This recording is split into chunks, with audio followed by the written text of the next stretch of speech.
Mystic looking sorcerer, but without further ado, let's jump into character creation. For those of you returning to Oblivion, after many years, you will find that some changes have been made to the character creation and leveling, which will change the way we make decisions about our build. The first decision you make in character creation is race. Each race comes with its own set of starting attributes. For example, some races like High Elves are better suited at the outset to magic roles, or Orcs more suited to warrior roles. And in the original Oblivion, male and female characters of the same race had a slightly different attribute distribution. This feature is still in the game, but is no longer tied to gender. Rather, the new Origin system essentially provides the same attribute stat spreads, but under a new concept of origins.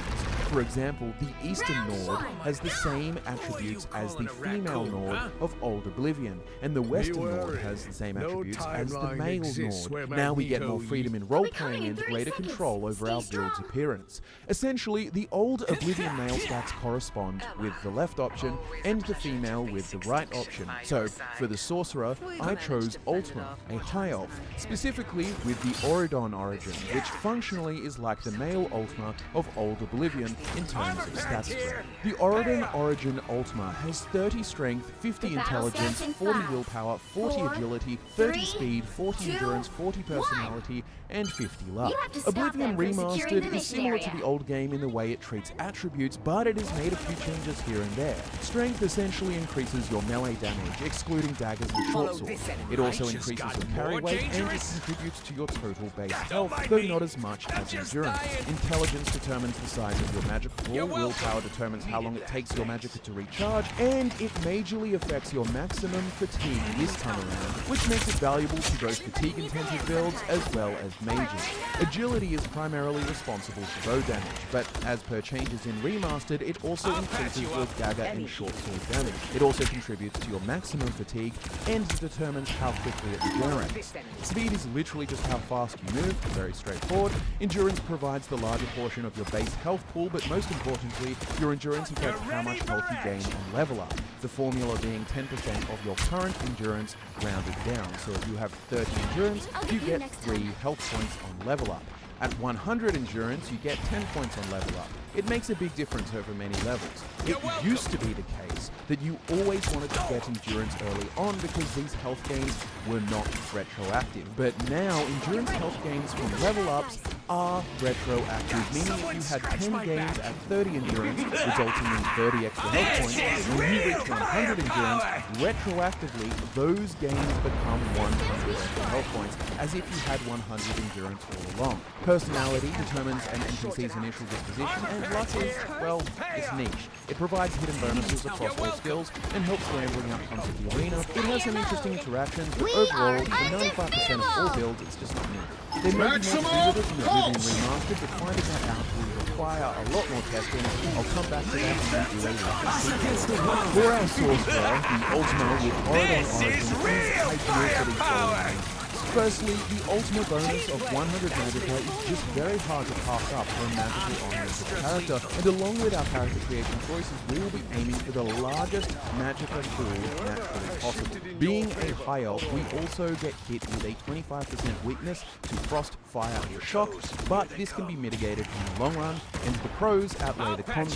The Auridon Ultima compared to the Somerset Isles Ultima is essentially a difference of endurance versus speed. The Auridon origin has 40 endurance, 30 speed, the Somerset has the reverse. We want to prioritize endurance for this build to create this powerful, armored magic tank as soon as possible. You could go with the Somerset version if you have the need for speed.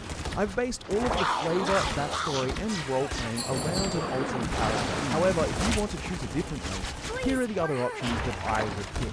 It's hard to pass up Breton, one of the most OP races in the Elder Scrolls game tradition. In Oblivion, they gain 50 points of magicka at the outset, instead of the Ultima 100, but they also have 50% magic resistance, which is very powerful and works quite well with the sort of magical tank vibe we have going on here. Both Breton origins come with 30 endurance, 50 intelligence, and 50 willpower. Willpower will be borderline irrelevant for this build because of our birth sign choice, and we don't care much about fatigue, so it's not much of a gain, but arguably the 50% magic resistance more than makes up for starting further behind in endurance. Breton is a very valid choice, but either way, we'll end up with the same level of magic defense through trying to max our spell absorption, making magic resistance largely irrelevant in the late game. However, magic resistance can be very useful for the early and mid-game if you happen to access it or you are a Breton. Ultimately, you do not versus the hundreds of magical, so ultimately I went with Auradon Ultima for both statistical and roleplay reasons. Now, if you don't want to be an Ultima or a Breton, well, there is another more unconventional choice. But again, remember this would have no magical pool boost, so it's definitely not my first or second choice. However, an Orsinium Orc actually makes for quite a strategic choice. You will be blessed out the gate with 50 endurance, making you tankier, as well as with 45 strength, more health, more carry weight, making wearing heavy armor early game less of a burden, and your intelligence is 40, which is on par with most other races, aside from Breton or Ultima. Orcs also have a 25% magic resistance, which is a nice boost, plus they have a boost of 10 skill points to heavy armor, which on top of it being a major skill pick, will get it to a starting skill of 40. 10 more skill levels and you will have achieved the best spell effectiveness rating with armor equipped at 95%. For those of you who don't know, armor reduces spell effectiveness by a percentage depending on what armor and how high your skill is. For the sorcerer, we want this to be negligible as soon as possible, but with all that said, I would highly recommend Auradon Ultima as my primary pick, and for the rest of the video, I will assume that is what you have done. Adjust accordingly. As you move through the sewers and again come across the Blades and the Emperor, the most esteemed Uriel Septim VII will give you an astrology reading. Time to pick a birth sign. This is a very important choice for the Sorcerer build and one that forms a cornerstone of this unique playstyle. We will be picking the Atronach birth sign. This comes with two powerful upsides and one major gameplay change and drawback. The Atronach birth sign gives you 150 magicka, which for our ultimate character stacks on top of our 100 magicka bonus on race, and of course our starting 50 intelligence. When all of this is stacked with our class choices, we'll be leaving the sewers with a pool of 360 magicka. To put that in perspective, with 100 intelligence and no magicka boosting birth signs, the best natural magical pool other races like Imperial or Khajiit have is 250 points. Now, this birth sign choice also, in my opinion, makes the Ultima an even better choice because it helps mitigate its downside. The Atronach birth sign stipulates that you will no longer be able to regenerate magicka at all. This means you will have to rely on other means of magical restoration, things such as Alien Wells, shrines, potions, and Welcome Stones. Don't worry, I will give you a comprehensive guide on how to manage this, and it's really not as hard as you think. So, since we can't regenerate magicka, having the biggest magical pool possible, thanks to the ultimate race, is very important. So, plus 150 magicka, no magical regen, but there is also the 50% spell absorption from the birth sign. Spell absorption is a chance-based statistic, unlike magic resistance, for instance. With 50% magic resistance, you will negate half the damage of an incoming spell already. With 50% spell absorption, you have a 1 in 2 chance of absorbing the entire spell, negating its damage entirely and boosting your own magical reserves for the cost of it. This is fantastic for defensive purposes and helpful at times with magical recharge. However, don't be fooled. This will not be sufficient. You will need to rely on methods such as Welcome Stones and potions for getting a magicka back. In the leveling section, I will cover this extensively. Gotcha covered, don't worry. There are enchantments and artifacts in the game that can also boost your spell absorption even further, ultimately getting you to 100% spell absorption if you want, which functionally renders you immune to all incoming spells. It's a cool feeling, being this decked out sorcerer who is so powerful he just drinks in raw magic. I will say there is one niche exception to this immunity, and that is reflected spells. Spells reflected back at you, meaning spells that have been fired and then have been successfully reflected by an enemy with an enchanted spell, will not be absorbable. But this is a rare circumstance overall. So that covers birth sign. Time to keep moving through those sewers. Uh-oh, Emperor's dead. You know what that means? It's time to pick a class. Oblivion Remastered has overhauled the leveling system a lot. It is nowhere near as contrived and punishing as it once was. Attribute gains at level up are now simply distributed by use, rather than the value added being determined by skill increases and the government attributes. At level up, you will be presented with 12 virtues, which are essentially attribute points that you can distribute as you like, but a single stat can only have a maximum of +5, meaning the rest must be distributed elsewhere. Also, a point of luck costs 4 virtue points rather than 1, and you can only add a single point per level, which somewhat replicates the difficulty of increasing luck in the World of Oblivion game. I dumped all that in now in order to provide context for our class choices. Major skills are skills that level up faster and start higher. Minor skills level slower, but they also contribute to the overall level experience, unlike in Old Oblivion. Funnily enough, Old Oblivion classes were typically all suboptimal or outright terrible because of the way leveling worked. Now, to be honest, a lot of them are perfectly fine to use because you can distribute attribute points freely. However, most of the time I'd recommend tailoring a custom class to your specific needs. Speaking of which, let's build our Sorcerer class. If I were making this character in OG Oblivion, it would have been drastically more complicated, but now you can basically just pick the skills that you want to use. Funnily enough, the pre-made Sorcerer class is pretty damn perfect for our needs. It has the magic specialization, which makes all magic skills increase faster and start off higher. It also has the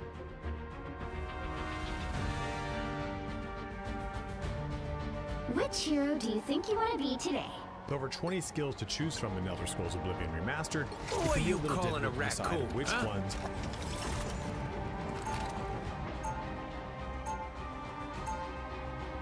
Today.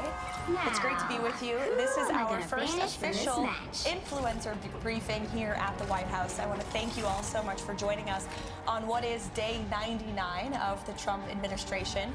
And as I promised, as my first briefing as press secretary back in January, the Trump White House will speak to all media outlets and personalities, not just the legacy media who traditionally has covered this institution. Tens of millions of Americans are now turning to social media and independent media outlets to consume their news. And we are embracing that change, not ignoring it. It's well past time that the White House press operation reflected the media habits of the American people in 2025 and not 1925.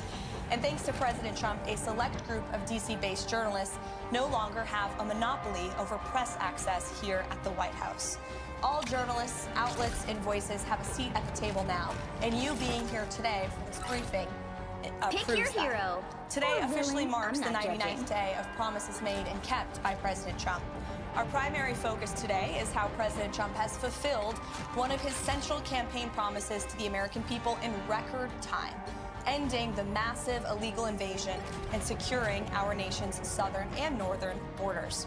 As we know, Joe Biden allowed millions of criminal illegal aliens to pour into our country over the past 4 years. And as we all know, a significant number of those aliens have been vicious gang members, murderers, rapists, and pedophiles. Innocent Americans like Laken Riley, Jocelyn Nungaray, Rachel Morin, and many others have been murdered because of Joe Biden's open border. President Trump 30 made a seconds promise to before the you American attack. people, to Get all of ready. you and your audiences, to end the carnage and keep our country safe. And he has overwhelmingly delivered on that promise. He immediately declared a national emergency on the southern border, deployed the U.S. military and border patrol to repel the invasion, and ended reckless catch and release policies. And as a result, between the inauguration and April 1st of this battle month, starts in only 5, 9 illegal 4, aliens were released 3, into the United 2, States of America. 1. This is a staggering All you need to do is capture the mission area. 99.99% Got it? decrease from more than the 184,000 illegal aliens who were released into the country under Joe Biden during that same period last year. You can't get much better than 99.99% decrease. Total attempted illegal crossings at the southwest border hit a record low in February, only to fall to another record low again last month in March. President Trump signed the Laken Riley Act into law, requiring illegal aliens arrested and charged with theft or violence to be detained. And he reestablished the successful Remain in Mexico policy during his first term. The president has also restarted construction of his signature border wall, more than 85 miles, have been built and are in various stages of construction and planning. He designated cartels as foreign terrorist organizations, invoked the Alien Enemies Act to apprehend, detain, and remove these massive threats who have flooded our country. And the Trump administration, as you heard from our border czar Tom Homan earlier today, is working literally 24/7 around the clock to successfully arrest and deport illegal criminals and foreign terrorists from our communities. We're in the beginning stages of carrying out the largest deportation campaign in American history. Despite the legacy media's fear-mongering lies about this, we will continue with these successful operations because we know that's what the American people are expecting from this president, and that's why they overwhelmingly elected him for this office. Over the past weekend, it was announced Operation Tidal Wave was a joint effort in ICE Miami and Florida law enforcement agencies. Nearly 800 illegal aliens were arrested during the first 4 days alone. I don't know if you have any Floridians in here, but you're welcome. Operation Tidal Wave is a preview of what is to come around the country. Large-scale operations employing our state and local law enforcement partners to get criminal aliens off our streets. We will not apologize for this. This is the first of its kind multi-agency immigration enforcement operation. I am ready to crush This is real firepower! Has so far resulted in nearly 800 including MS-13 murderers, Fraser struck down So, President Trump made a promise to all of you, your audiences, and the American public to secure our nation's borders. He has overwhelmingly delivered on that promise, and you will see that legacy media has nitpicked stories to try to drum up sympathy for people who broke our nation's laws. This White House has sympathy for American citizens, for law-abiding families who are doing what's right, who came here the right way. That includes legal immigrants who have come to this country, paid their dues, waited their turn, and are now being cheated and ripped off by, or were being cheated and ripped off by the previous administration. We are putting Americans first every day, and we applaud the ICE agents and Border Patrol agents who are on the ground doing this important work. That's just the border. Of course, the president has been working incredibly hard to unleash the might of our economy here at home, in the process of negotiating fair trade deals abroad with many countries around the world who have come to the table because the president is using the leverage of this office of the United States of America to leverage our economic might and to cut good trade deals. You also look at what's happening on the world stage when it comes to foreign policy. Presidents put the world on their mercy. They all understand that we have a commander-in-chief in the Oval Office who is going to put America and our troops first. We're going to do what's right for our country, our nation, our people, even if that means making tough decisions. And we are closer today to a peace deal in Russia and Ukraine certainly than we were when we took office on January 20th. If you look at the situation in the Middle East, Israel has never had a stronger friend than they do right now in the Oval Office with President Trump. We've had more than 75 hostages who have returned home from around the world or wrongfully detained individuals. You can only do that with a president who's unafraid to use the leverage of the United States. So there are many accomplishments to talk about this week. I haven't even mentioned the Restoring Common Sense effort of this administration. This is real firepower! The president has done so much in such little time. We're working very hard here every day. We appreciate all that you do on social media to push what the president is saying, but also sometimes question it. And we relish independent journalism. And I hope you all have seen the president, myself, anybody in this administration, we are unafraid to take questions. This is truly Behold the God of Thunder! In American history. So with that, let's kick it off, and I'm happy to take your question first, Eric. I'm a pack here! Hey up! Sorry, but no.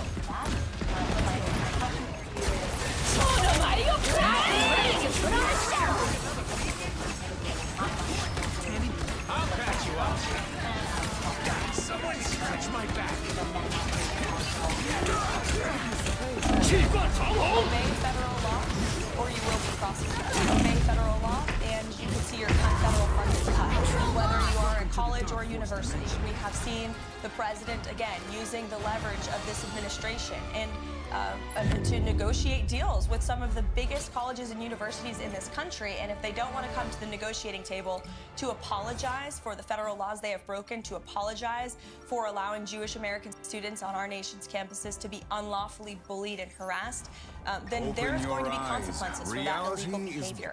Same thing with men and women's sports. The president signed a very strong executive order making it the policy of the United States federal government that there are only two sexes, male and female, and we are not going to tolerate biological men competing in sports or impeding in private spaces for women like myself or you. And we've seen states defy this federal order. You've seen the state of Maine, unfortunately, because of their liberal governor, who nobody in that state disagrees with, I will add, being from New England, I can attest to that. People are incredibly fed up with her trying to oppose this common sense message. You've seen young women who have had to go on television to plead with their governor, please stop letting men play against me in sports. We shouldn't live in a country where that needs to happen. The president deeply understands that. That's why he signed that EO. And when Maine decided not to follow it, the Department of Justice sued them. So anyone who disobeys federal law will be either prosecuted, sued, or say goodbye to the medics around. Sure. How about to the back in the red tie? One of my main questions is More dangerous?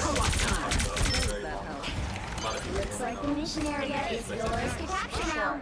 I don't have an official timeline for you, but certainly it's a priority of the administration. The president has talked about this for years, right? It was his signature campaign promise dating back to 2016. People laughed at him when he originally brought this idea up, but now the whole world recognizes a border wall is effective.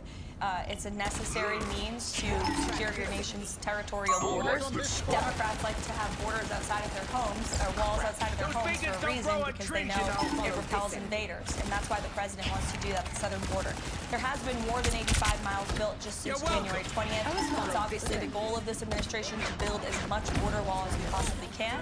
And we need Congress to help do that. We need more federal funding. The president's working closely with Speaker Johnson and Senate Majority Leader Clinton package that not only provides more funding for our ICE agents, but patrol agents. This is real! Don't mind me. Just saying.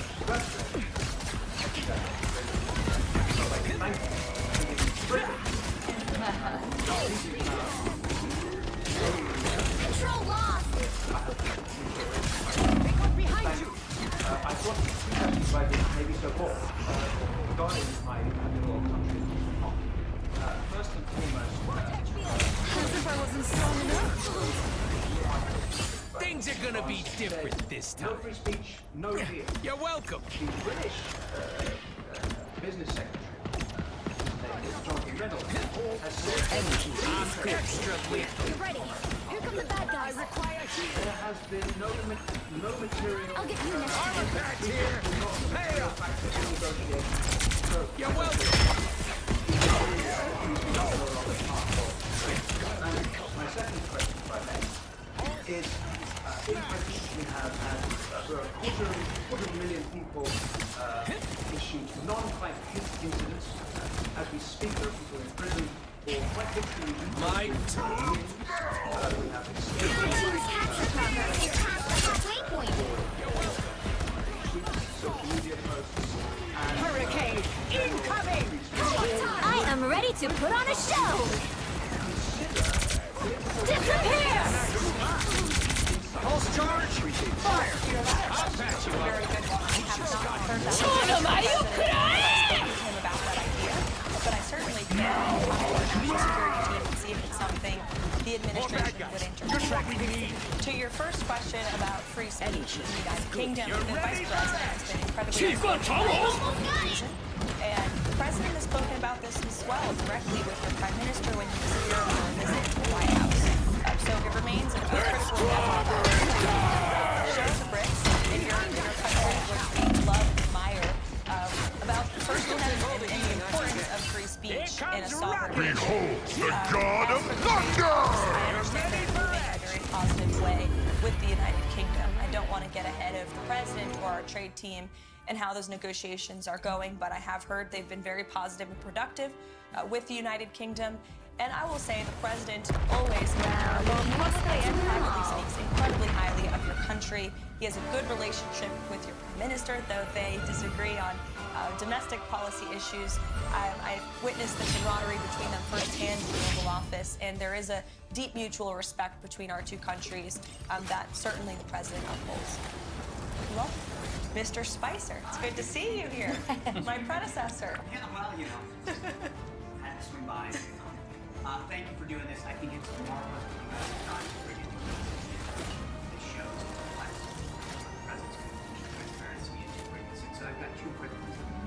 The first is you mentioned reconciliation. Beyond that, what we hope to get out of that, considering how slim the House control is, what other legislative priorities do you want to see codified in law before this Congress adjourns? It's a really good question, Sean. I think reconciliation is the first and foremost question on the president's mind right now. It's a huge deal. We have to get it done. He's working closely with Congress. In fact, he's meeting with Speaker Johnson, I think, in a few minutes today in the Oval Office to discuss this very bill and measure.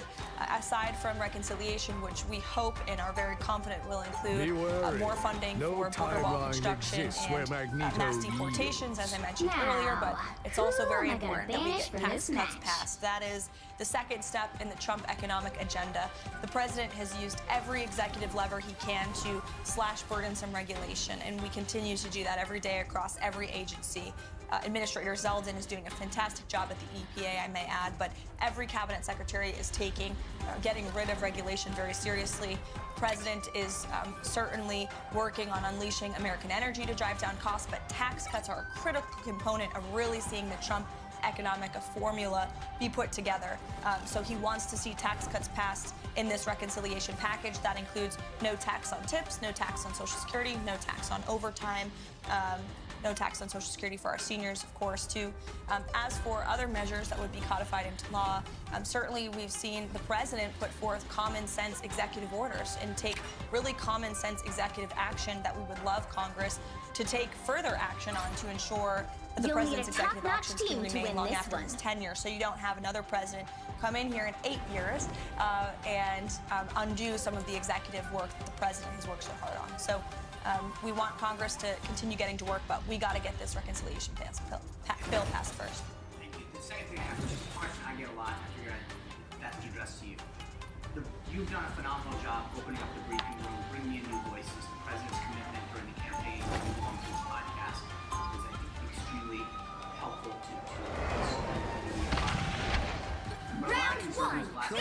Dreamed of a safe haven for all mutants. At last, I have made it a reality.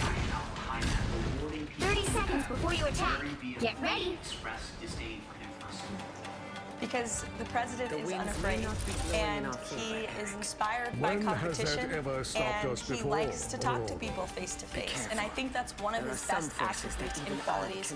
We live in an incredibly divisive country, unfortunately, that has been really the result and consequence, frankly, of the fake news and the hoaxes and lies they have driven at this president for the better part of the last decade. That's why we still have a president who's been a victim of these hoaxes and lies and these smears by so many legacy media outlets and reporters, yet he's still willing to sit down with them, look them in the eye, look them face to face, and take them to task and share the truth with them and his perspective. I think is what the American people deserve from the president.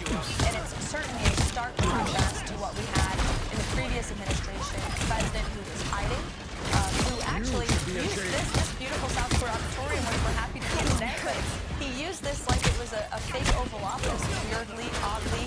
He was missing in action. He called lids at 2 o'clock in the afternoon. For those who don't know, a lid is when we tell the press to go home for the night.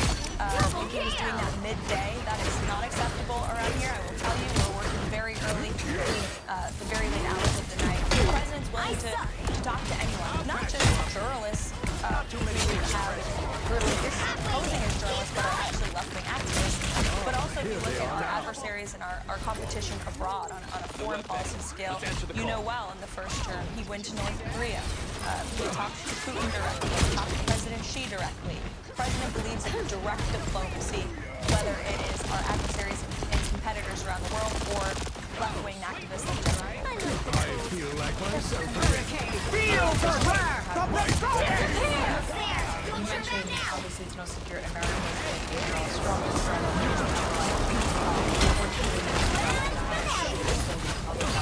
We are undefeatable!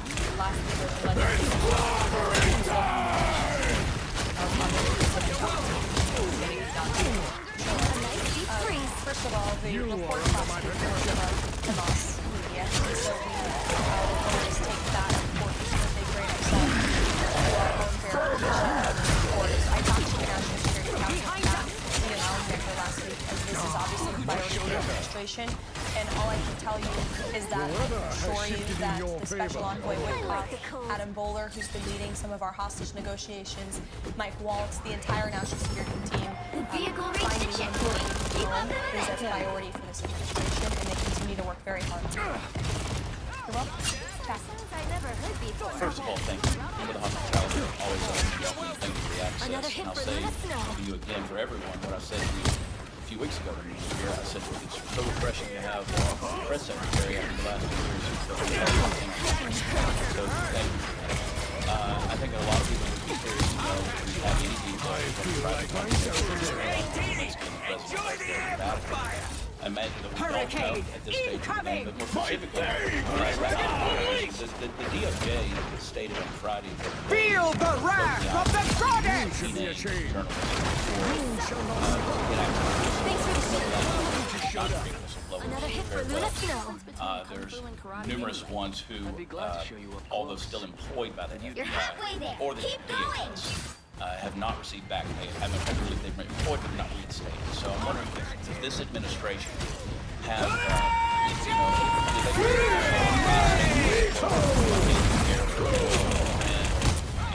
Stevenson, DHS, who really doesn't child trafficking involved in the cartel under Joe Biden, to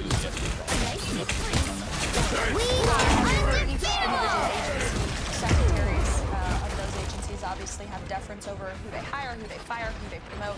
I can tell you certainly the president commends anyone who steps out and speaks the truth, especially against the malpractice that we saw over the last 4 years in the administration. I can speak to the 2 cases as the Treasury Department, the whistleblowers there who blew the whistle on the Hunter Biden tax fraud case have been promoted by Secretary Bessent. So certainly we commend anyone who has the courage to step up. And as for those who unfortunately trying to leak, especially classified information to the legacy media to put our troops in harm's way, our law enforcement officials at harm's way, leaks like that are not policy. But those who are seeking to protect truth will certainly be commended. My power knows no limits. Get that vehicle moving again! Hi, Caroline. Good to see you again. Great to see you as well. Good job this morning, and as always, you're crushing it. My question is about the Epstein file. And a couple months ago, DOJ released the Epstein file, and they announced that a lot of those files, remaining files, Mutants always rise they again. requested that they be returned the day after, and some legacy media reports show that You need no Feel the wrath of the strongest! FBI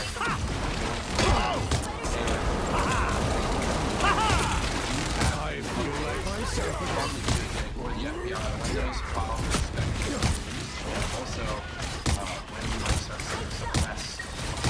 Sure. I can assure you that the Attorney General and the Department of Justice are working on this diligently. For a specific timeline, I have to give them. Only 60 And we seconds can certainly do that more in the effort of transparency. But I will tell you, the Attorney General We are moving too slowly. She is The someone web is who wants fraying. her team, and when she wants to get something done, she gets it power done. I've cannot seen be her do it quelled. in various instances already in her time as Attorney General, and when she makes a promise, she keeps it. So I think I don't have a specific timeline on that, but I do know that. Enjoy the amplifier! Thank you for having us here. I've noticed We are undefeatable! 16 of the legacy media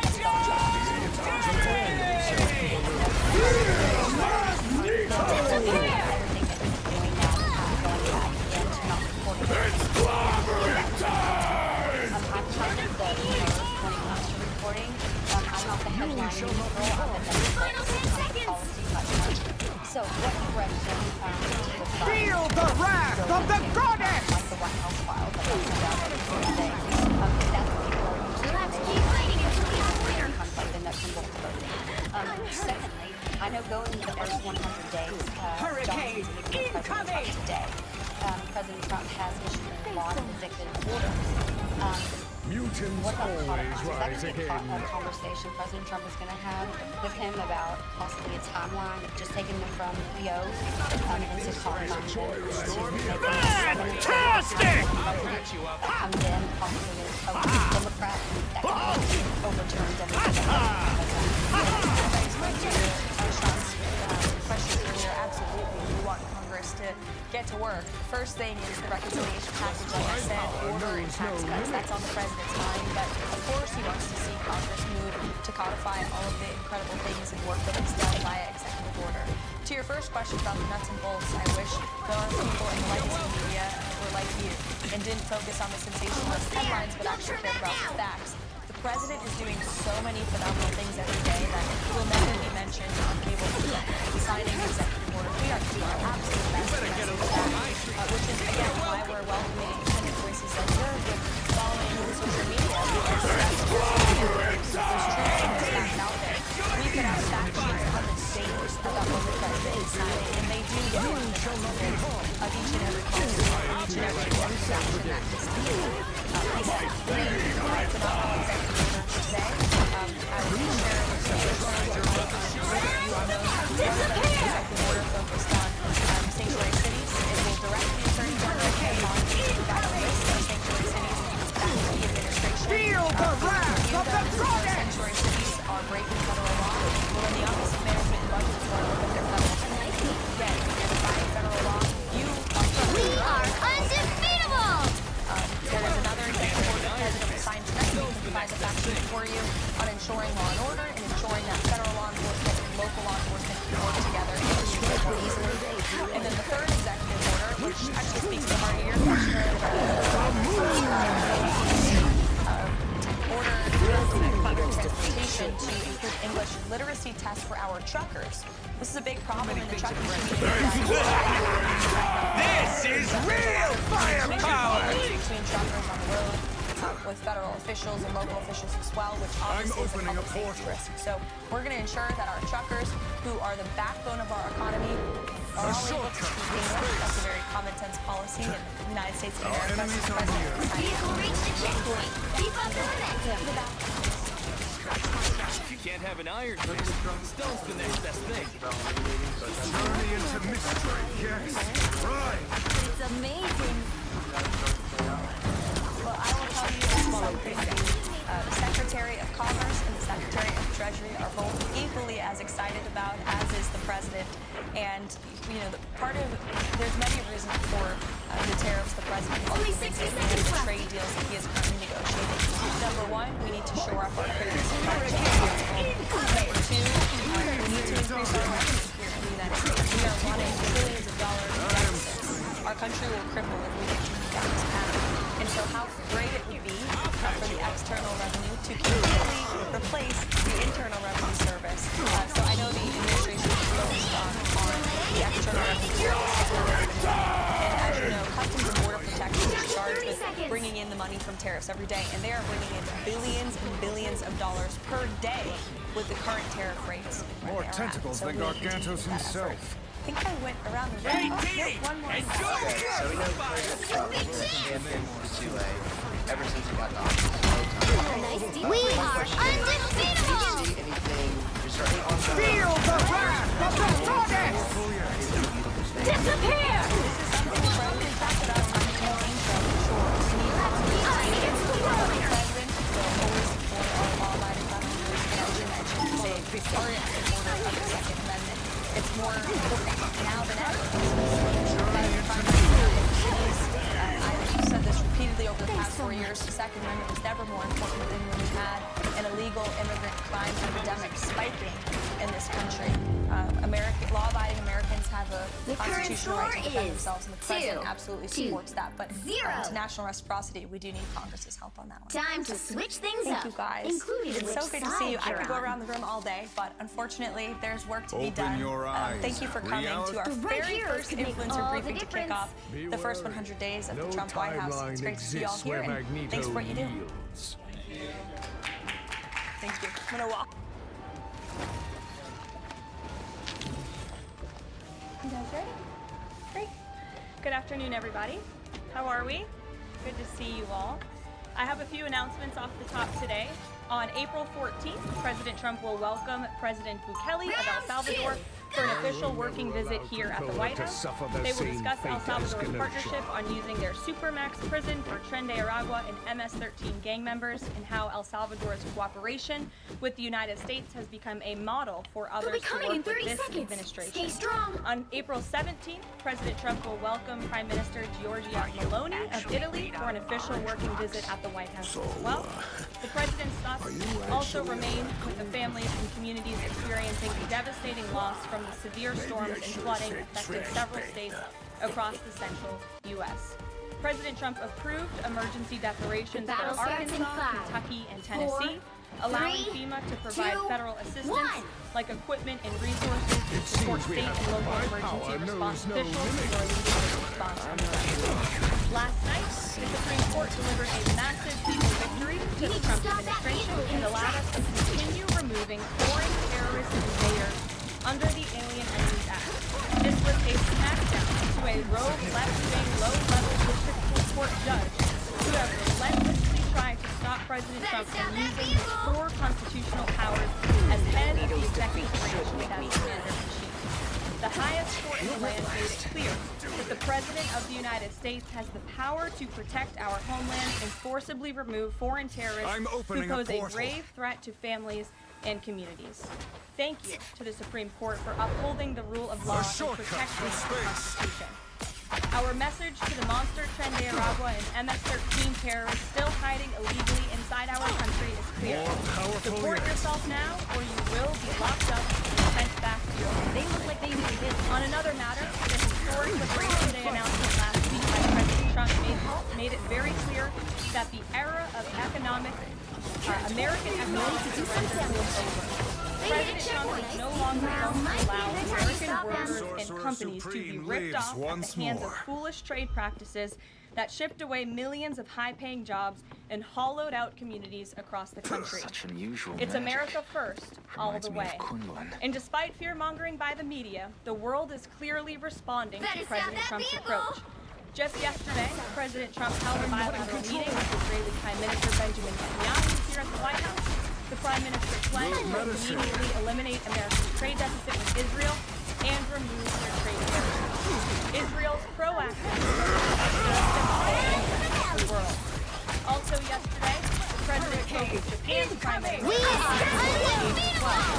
President also spoke with the acting President.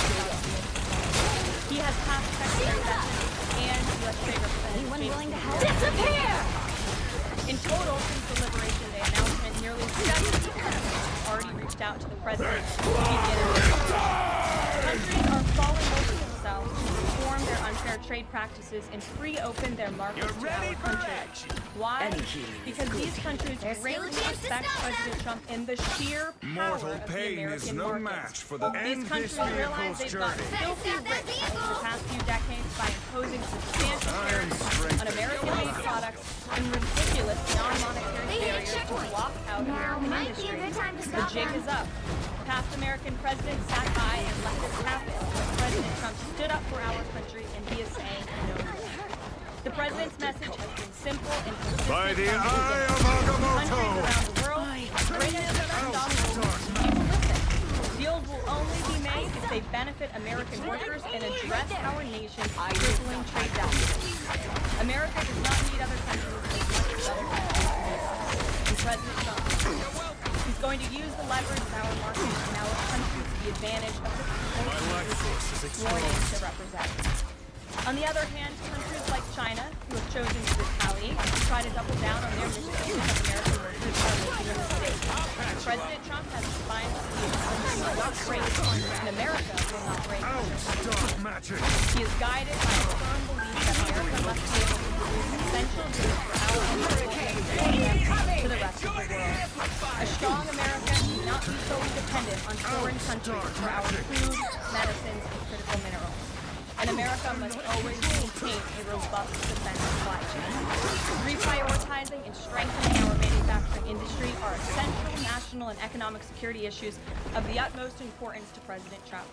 By focusing on supercharging the onshoring of American manufacturing, the president is already delivering on his promise to usher in an economic golden age for our I'm country. opening a portal. Just look at Friday's jobs report, which smashed expectations for the second straight month. The American economy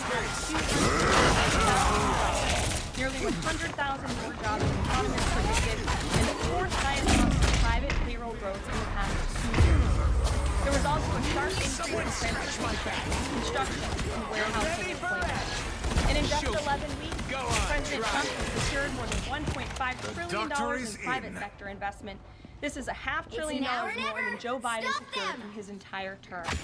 This record-breaking private sector investment will create roughly 350,000 jobs. Investment collected in foreign governments, President Trump has secured an incredible $5 trillion in total investments already. In the months ahead, President Trump's pro-growth economic agenda will be fully realized. The largest deregulatory effort in American history is underway.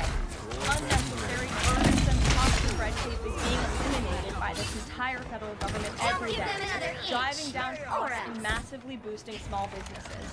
So far, President Trump's deregulation effort has already saved Americans more than $180 billion, equivalent to $2,100 per family of 4. The president's drill baby drill energy agenda, which he will discuss later this evening in the East, capitalizes on the abundance of natural resources under our feet to generate more affordable electricity, cheap gas, and quality new jobs. All of this will combine to end Biden-imposed cost of living crisis that's absolutely crushed American families. Under President Trump, the American energy industry will lead the globe over the next century, delivering lower prices and significantly strengthening our country's economic position. At the president's direction, Republicans in Congress are working quickly to pass one big, beautiful bill, which will also include the largest tax cut in American history. As President Trump has said, the House must pass this budget resolution quickly. Here in our new media seat today, we have Jasmine Wright, the White House reporter for Notice. Notice is a nonprofit and nonpartisan news site which launched in early 2024. They've gained millions of readers across the country since. The newsroom's goal is both to inform readers and train the next generation of politics and policy journalists. They also partner with state newsrooms to give local communities more knowledge of what their representatives are doing in Washington, D.C. With that, please kick us off, Jasmine. Thanks so much, Caroline. A couple questions for you. The first one being, can you explain the White House's evolution from this is not a negotiation on tariffs to countries should pitch us and start negotiations on tariffs? As the president said yesterday, Jasmine, both things can be true at the same time. And it is a non-negotiable position that the United States has faced a national security and economic crisis because of the unfair trade practices by countries around the world. As for the president, I have maintained this position. The entire administration has always said that President Trump is willing to pick up the phone and talk. And the president met with his trade team this morning, and he directed them to have tailor-made trade deals with each and every country that calls up this administration to strike a deal. And listen, and each and every one of these trade deals should be tailored and unique based on that country's markets, based on that country's exports, the imports here in the United States of America. What makes the most sense for the American worker and for our industry? The president is focused on putting America first. So was the evolution not factored in or determined by kind of the tumult in the stock market? Was that not a part of the consideration to start making these negotiations and deals? Again, I would reject that there was an evolution. On day one, we had said that the president will always pick up the phone for other nations and other companies that call this administration. The president always has a listening ear, and it's a non-negotiable fact that America has faced a national security and economic crisis for many decades, and President Trump is just the first to address this. And then my last question, how will negotiations change how much revenue the White House is planning to make from the tariffs? Well, that has yet to be seen, but as the president said the reciprocal tariffs, which will continue to go in effect as these deals are negotiated and ongoing, will generate trillions of dollars in revenue to the United States. And this is twofold. The president wants to onshore jobs here to the United States of America. He wants to boost our manufacturing industry. He also wants to tackle these crippling deficits with almost every single country around the world.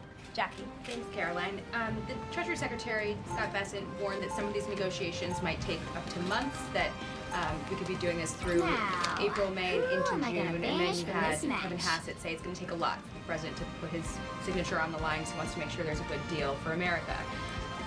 Is the president operating on any sort of a timeline or deadline where he wants this completed by?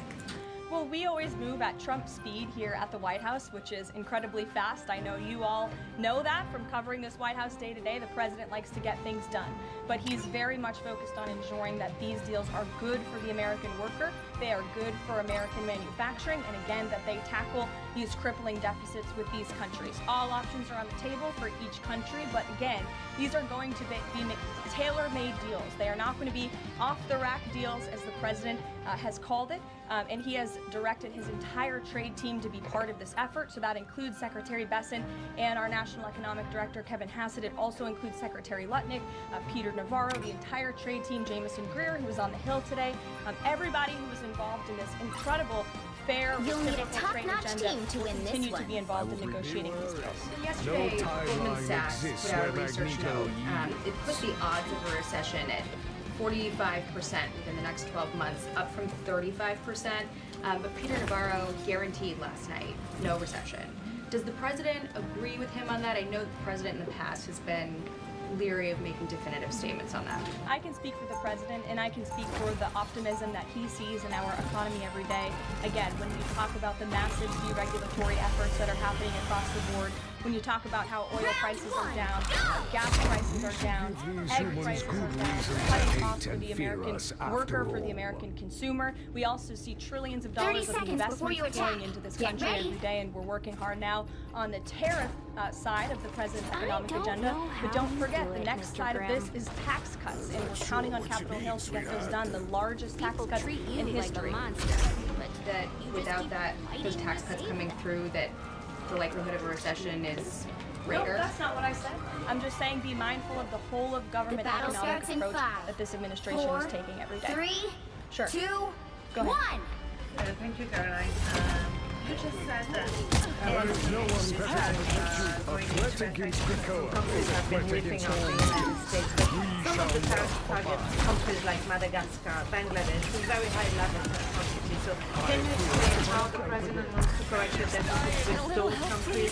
Is there a plan, for example, to onshore textile industries in these countries are known because, just like the bubble, like Well, first of all, the reciprocal tariff rates that were implemented by country were focused on the monetary tariffs that those countries have imposed on the United States, but also the non-monetary tariff barriers. And the regulations have been put into effect over the years, making it harder for Americans to export to these countries. These were very carefully crafted numbers. There was also a 10% baseline tariff across the board as well, as you know.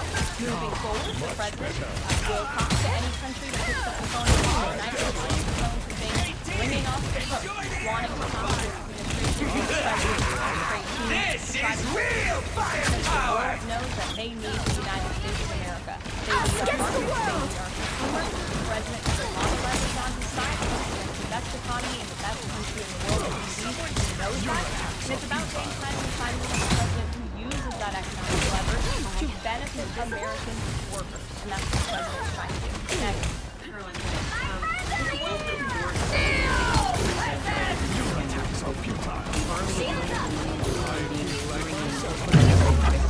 That kind of thing is going to be moving to the U.S. Is that how the presidency did move manufacturing shifting? And if so, how long?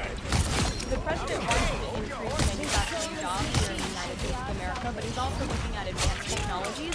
He's also looking at AI and emerging fields that are growing around the world that the United States needs to be a leader in as well. So there's an array of diverse jobs, more traditional manufacturing jobs as you discussed, but also jobs in advanced technologies. The president is looking at all of those. He wants them to come back. iPhones specifically, is that something that you think is the kind of technology that can move to the U.S.? Absolutely. We have the labor, we have the workforce, we have the resources to do it. And as you know, Apple has invested $500 billion here in the United States, so Apple doesn't think the United States could do it, they probably wouldn't put up that big money. Elaine. You're halfway there. Keep going. It's clear the president's on full attention with these tariffs. Is he considering at all potentially holding off on closing them before the deadline, or maybe later, reversing them because he's having these negotiations and having these good talks with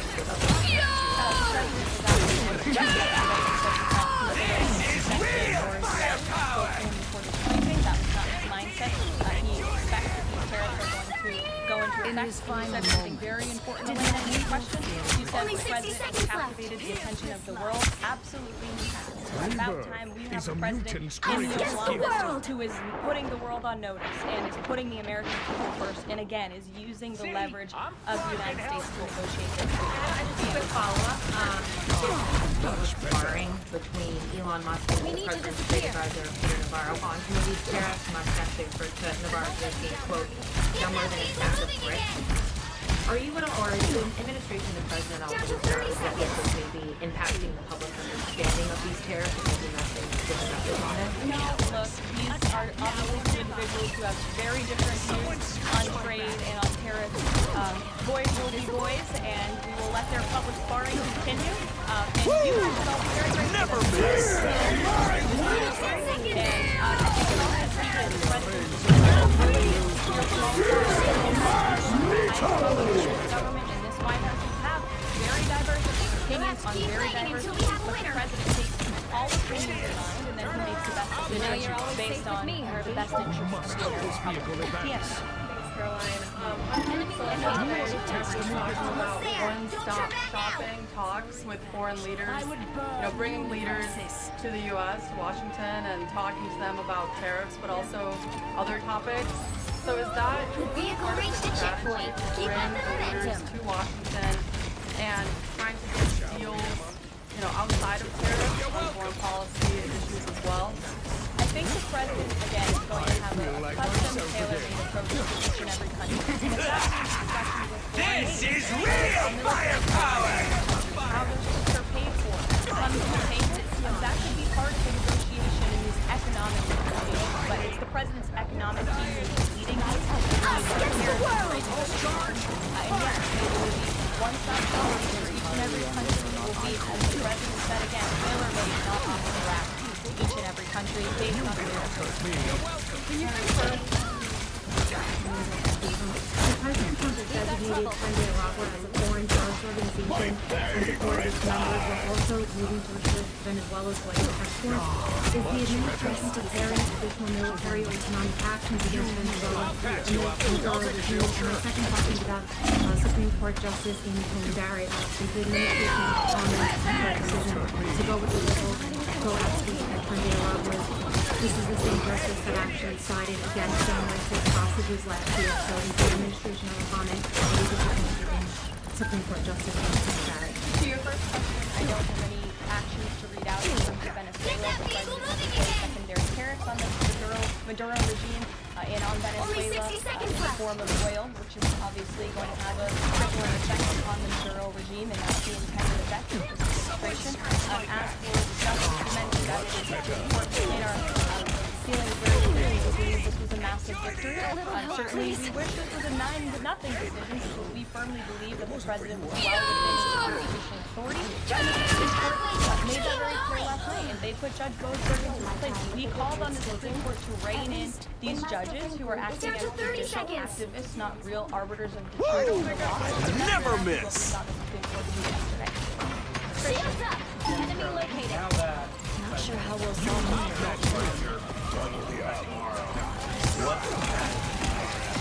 When will they actually start? This is weird! Under CBP or somewhere else. Something Secretary Blinken has taken up by the Department of Commerce, but it's something that he is against the world. Can you explain why the president secretary to the last week instead of handing himself?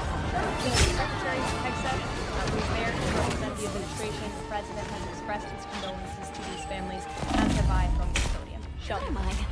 The current score is this morning told senators that the president does not intend on carving out exemptions for products and companies when it comes to tariffs. But would the administration consider changing that stance should bankruptcies begin among U.S. companies who are dependent on China trade? I won't get ahead of the president on any exemptions or his decision on that. I will leave that to him. But again, we're looking at this country by country and based on the needs of the American people and the American workforce. Or can you walk us through how this specific tariff plan was decided on and which advisor came up with it? The reciprocal tariff plan. It was a plan that was discussed by the president's entire trade team over the course of many, many meetings, and the president ultimately decided on which way to go. A few proposals were given to the president. There was debate and discussion, and the president made his decision. And as you've seen very publicly, the entire trade team is on board with this plan and the negotiations that will ensue because of it. Sure. We'll be coming in 30 seconds. Stay strong. Saturday. What exactly is the current administration doing to stop Iran's funding of terrorist aggression worldwide that the previous administration wasn't doing? Well, first of all, when it comes to Saturday, I won't get ahead of the president. He has said there will be direct talks with Iran on Saturday. I won't further any details from this podium for obvious reasons, security reasons. It will provide an update as we always have. However, when it comes to Iran, the president has reimposed crippling sanctions on the Iranian regime, and he's made it very clear to Iran they have a choice to make. You can strike a deal with the president, you can negotiate, or there will be hell to pay. And as the president said yesterday, if they don't move forward with diplomacy and a deal, which is the direction we do see them headed in, there will be grave consequences. Thanks. The back row. Go. Threat yesterday on social media to increase the tariffs against China by an additional 50% in response to their retaliation. Has he signed anything in terms of executive order and documentation around that? Will that additional 50% go into effect tomorrow? They will be going into effect at 12:01 a.m. tonight, so effectively tomorrow, yes. Work on that today? Absolutely. To the gentleman in front of you, because that's who I originally called on. Go ahead. Over the weekend, President Trump said that he would be willing to have U.S. citizens deported to El Salvador to cooperate with President Bukele. How would that work legally, and how many people would potentially be available for that operation? So the president has discussed this idea quite a few times publicly. He's also discussed it privately. You're referring to the president's idea for American citizens to potentially be deported. These would be heinous, violent criminals who have broken our nation's laws. These are violent, repeat offenders of American streets. The president has said if it's legal, right? If there is a legal pathway to do that, he's not sure. We are not sure if there is. It's an idea that he has simply quoted and has discussed very publicly as in the effort of transparency. Reagan. Against the world! The White House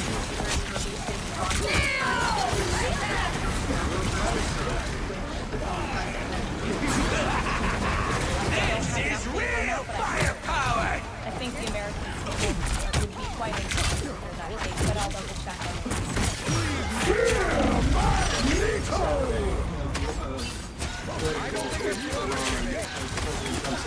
High-level officials will be meeting directly with Iranian officials. We're hearing some pushback from Iran now. Focus. Those talks will be indirect. Can you clarify? They will be direct talks on Saturday, and I won't get ahead of the president on any further details. Jennifer. Yeah, two things. On the Israel tariffs, can you give us an update on the discussion on relaxing those tariffs? And then I have another question about They hit a checkpoint. Now might be a good time to stop them. Definitive medicine. And then visit on Thursday told us that there was an incredible discovery that the Doge team had made, some horrible incredible. Can you reveal that or give us details on what it was about? There has been a discovery. I hate to leave you hanging on a cliff, but I don't want to get ahead of the president on that. But I can leave them to Khonshu. Not quite yet, but I was called a young lady behind By the eye of Agamotto! House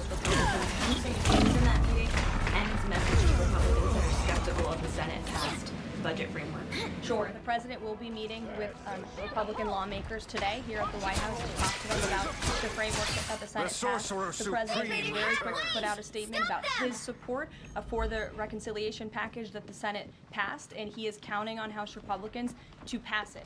The Republicans received an overwhelming mandate from the American public to govern. We have an extraordinary opportunity. There are key promises that the President made to the American people in this bill: tax cuts, securing the border, deregulation, unleashing the might of American energy. These are good things to the American people. The President wants to see this get done, and that's why he's making it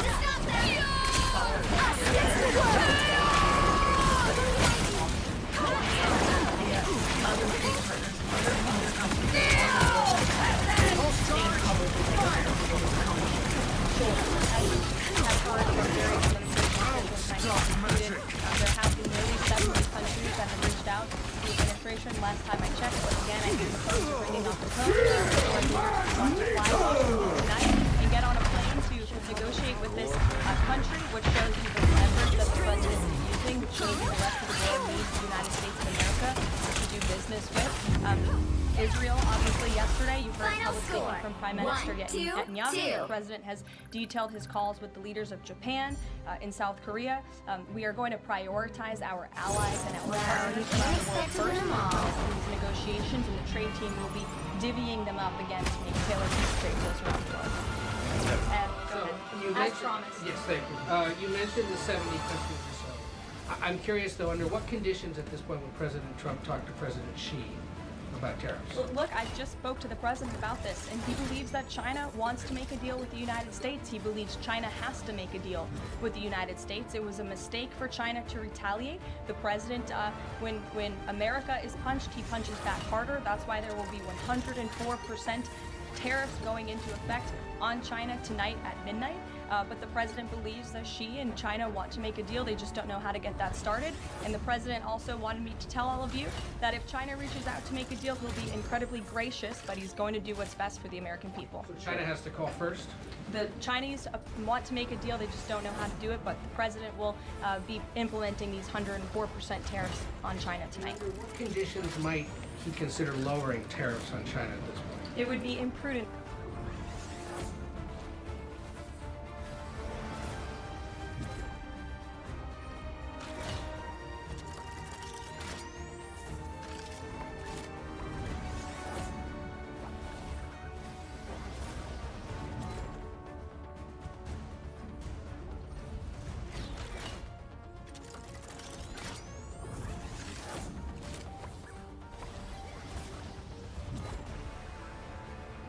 I think I'm seeing you later this week, but yes, happy to take you. Steve.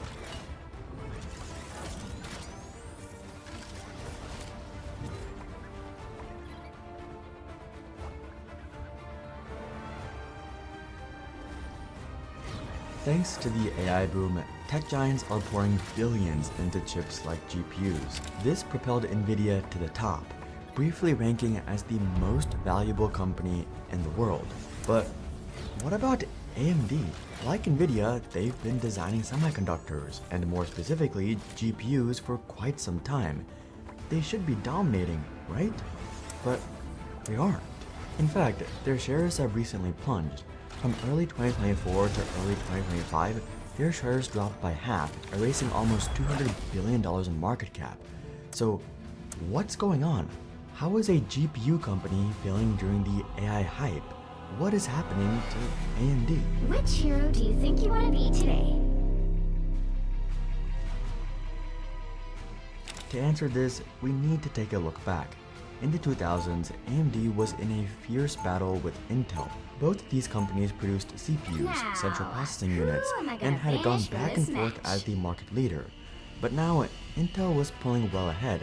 They had their own factories to produce CPUs at a lower cost and at a higher volume than AMD, who relied on global foundries. They had also secured great partnerships with giant customers like Dell and HP. But there was something much more sinister going on.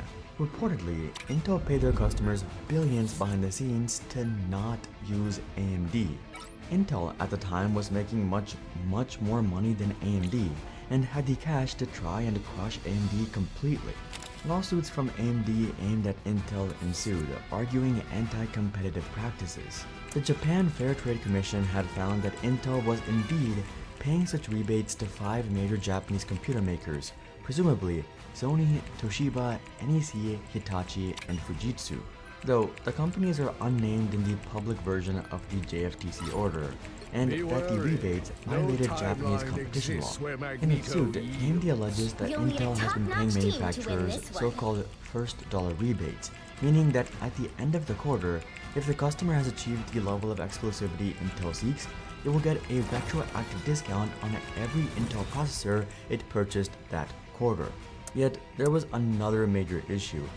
Both companies realized a growing part of the PC market was in another technology, GPUs. GPUs were critical for complicated computing involving graphics like video games.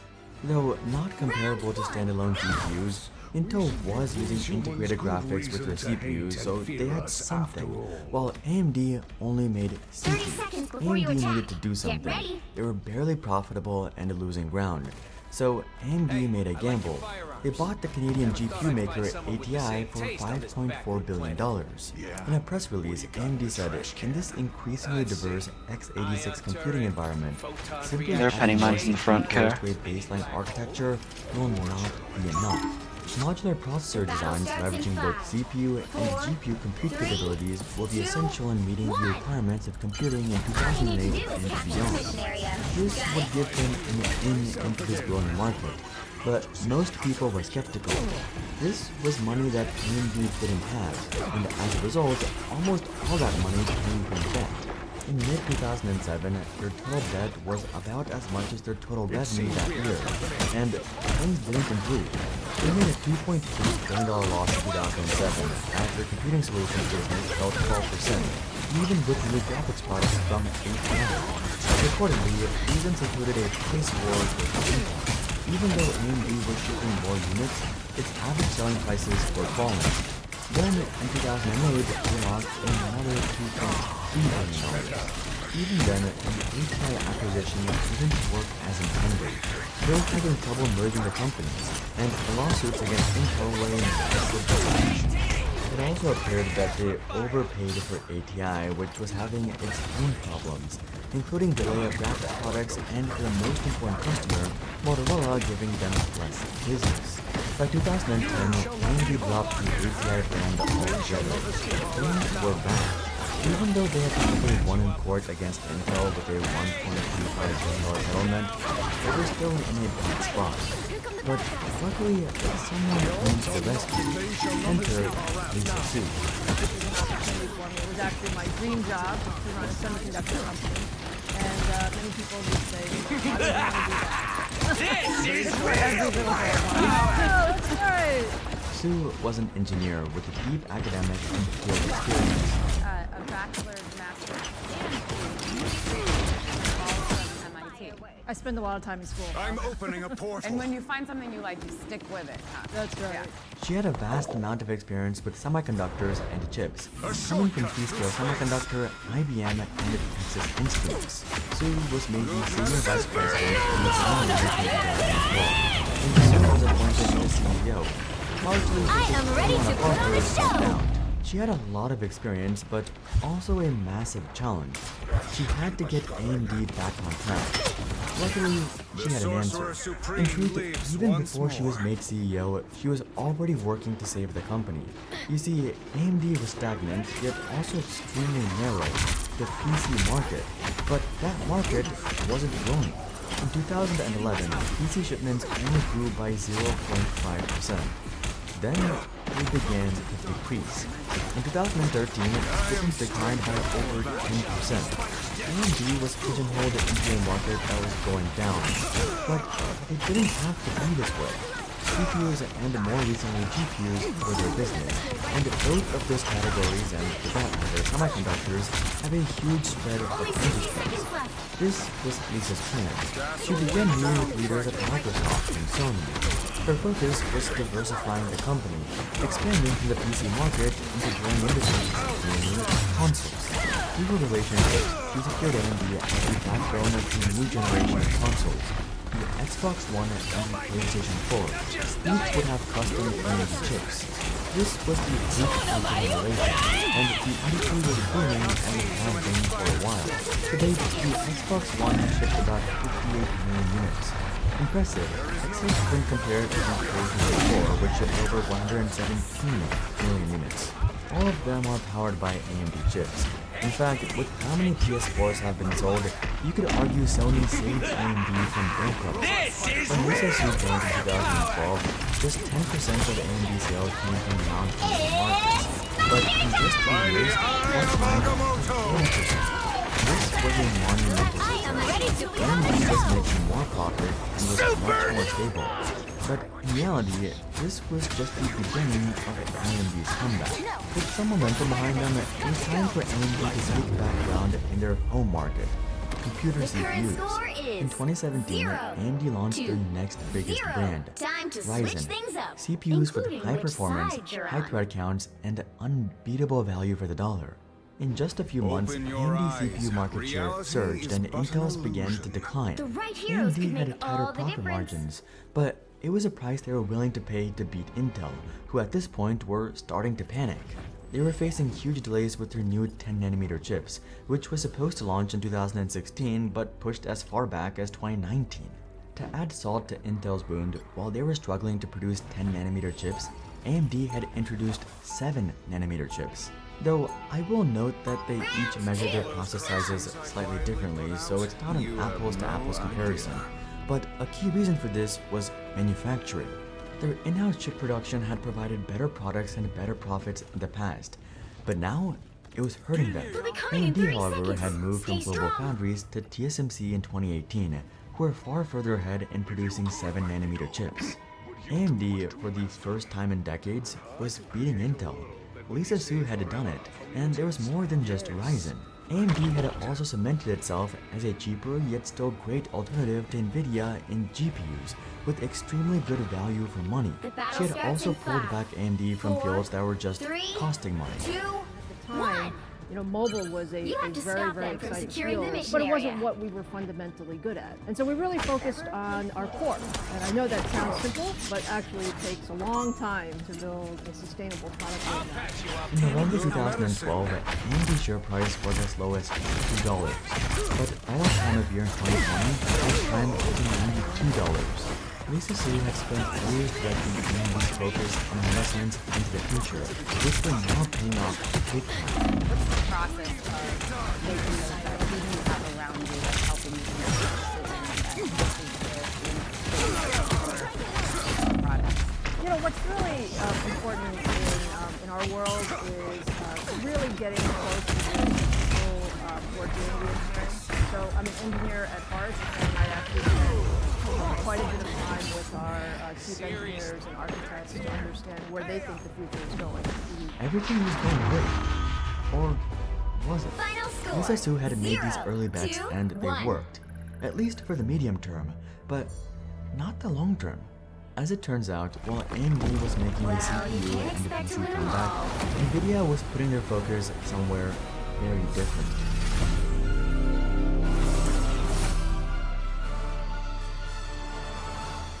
Lisa Su is one of the most powerful women in tech, but with a simple Google search, you can find her home address, personal email, and phone number. And it's not just Lisa. You can look